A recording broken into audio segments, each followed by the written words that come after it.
हमारे एक नहायती करीबी और सीनियर साथी आज हमसे जुदा हो गए।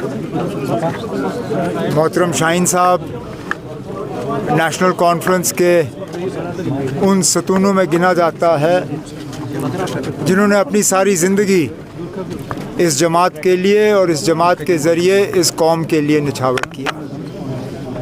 मुझे याद है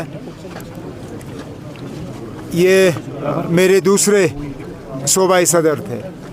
पहले काजीगुंड के हमारे अहमद शाह साहब, और जब वो फ़ारूक साहब के काबीना में मिनिस्टर बने तो उसके साथ साथ फिर शाहीन साहब सूबाई सदर बने नेशनल कॉन्फ्रेंस के।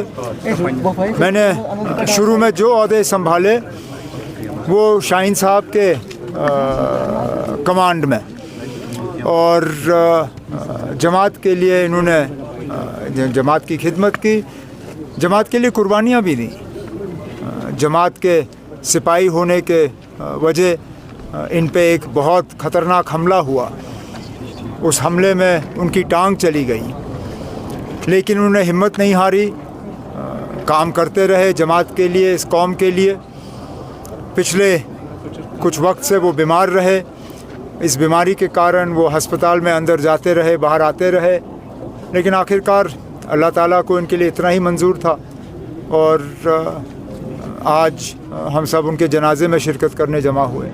सर, अनुराग ठाकुर ने आज प्रेस कॉन्फ्रेंस में कहा है कि वन नेशन वन इंडिया हम लागू। किसने कहा? अनुराग ठाकुर। क्या कहा? वन नेशन वन इलेक्शन करेंगे लागू।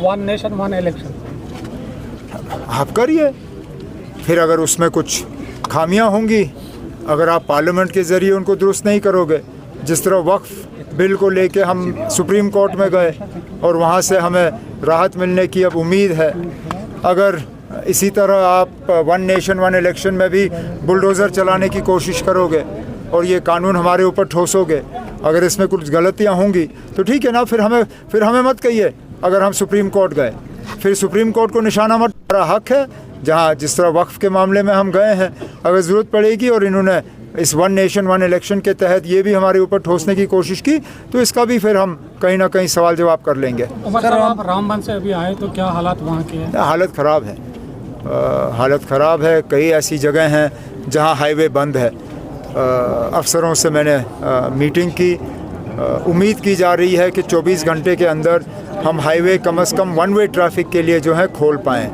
लेकिन इसके साथ साथ क्योंकि मैं चाहता नहीं हूँ कि यहाँ अफवाहों का बाज़ार जो है वो शुरू हो जाए, हम अपनी जगह मुतमईन हैं कि कम से कम 3-4 दिन के लिए अब हमारे पास तमाम एसेंशियल सप्लाईज़ हैं, तेल, केरोसिन वगैरह समेत। लेकिन उसके बावजूद लोगों को ये तसल्ली देने के लिए कि रास्ते बंद नहीं हैं, वादी जो है वो कट ऑफ नहीं है, मैंने अफसरों से कहा हुआ है कि एक कॉन्वॉय तेल की गाड़ियों का सिर्फ यहाँ के लोगों को राहत देने के लिए और यहाँ के लोगों को ये एहसास देने के लिए कि हम कटे नहीं हैं, हम मुग़ल रोड के ज़रिए जो है उन टैंकरों का बंदोबस्त कर लेंगे। लेकिन मैं फिर ये बात दोहराना चाहता हूँ, किसी चीज़ की कमी नहीं है, कोई ब्लैक मार्केटिंग की ज़रूरत नहीं है, किसी ब्लैक मार्केटिंग या होर्डिंग या इस तरह के हरकतों को इजाज़त नहीं दी जाएगी। जहाँ जहाँ इस तरह की शिकायतें आएंगी उनके खिलाफ़ सख्त से सख्त कार्रवाई की जाएगी। इसी के साथ साथ मैं आपके ज़रिए government of India ministry of civil aviation से भी गुजारिश करता हूँ कि आप ज़रा जहाज़ के टिकटों के दामों पर एक नज़र रखें। मेरे एक काबीना के साथी जो श्रीनगर से जम्मू जाना चाहती थी, आज उनको 60,000 रुपये का एक रेट किसी ने दिया, 60,000 रुपये यहाँ से जम्मू जाने के लिए। जाहिर सी बात है वो नहीं गई, लेकिन ये सिलसिला चलना नहीं चाहिए। मरकज़ को, खासकर सिविल एविएशन मिनिस्ट्री को इस पर नज़र रखनी होगी।